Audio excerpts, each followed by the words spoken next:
Here's your first alert forecast with meteorologist Alex Searle. Welcome back to Good Morning Texoma. I'm here in the Weather Center with Alex. You know, Alex, it was an interesting weekend. That little like we were talking about on Friday, like a little yo-yo effect. I mean, Saturday was cool, rainy. Yeah. We had a little bit of snow right out to the west, maybe west of here. But yesterday was absolutely beautiful. Yeah, so we had a tale of two different seasons, essentially. We had those spring showers on Saturday, then we saw a beautiful day yesterday, and today you're going to feel a lot more like what we saw Sunday as opposed to Saturday. We're going to see sunshine today, warm conditions. We're starting out with temperatures in the 30s this morning, so a little bit cooler. We do have to be prepared that sunrise, now that it's an hour later, we're going to stay a little bit cooler longer through your morning hours, so it'll take us a little bit longer to warm up. So not a bad idea to be grabbing those jackets out the door, but then like a typical spring day, you're going to also want to prepare for t-shirt weather by the afternoon hours, because we'll be into the 70s. Mid to upper 70s is what we expect for highs today. Should be a nice day overall, mostly sunny skies. So not really seeing a whole lot of weather impacts today other than just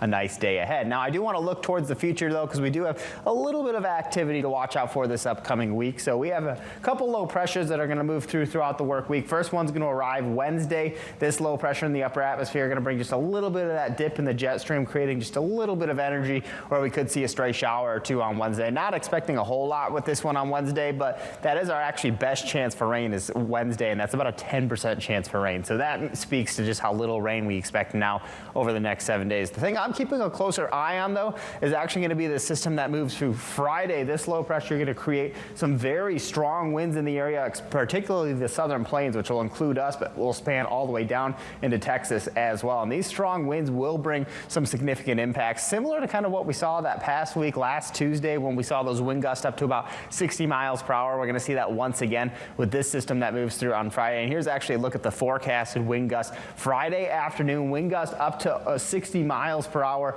are going to be possible here in Texoma. So, I mean, that's the equivalent of a low-end severe thunderstorm warning. Obviously, that's not going to be associated with storms. This is just going to be dry conditions outside, but strong wind gusts will be in the area on Friday. Then when you combine that with some dry air as well, with relative humidities down to as low as about 10 to 15% on Friday, we will have a fire risk on Friday, a critical, maybe even extreme fire risk. So that's something to keep a very close eye on. With strong winds and dry air in place, it's kind of a dangerous setup for fires. If a wildfire was to start, we're definitely going to be keeping a close eye on Friday. Temperature-wise this week, we're going to have highs in the upper 70s to low 80s. So these temperatures are going to run about 10 to 15 degrees above average for the work week, and then we'll cool down a little bit on Saturday with a cold front moving in with a high of 66 degrees, but then we're back into the low 70s on Sunday.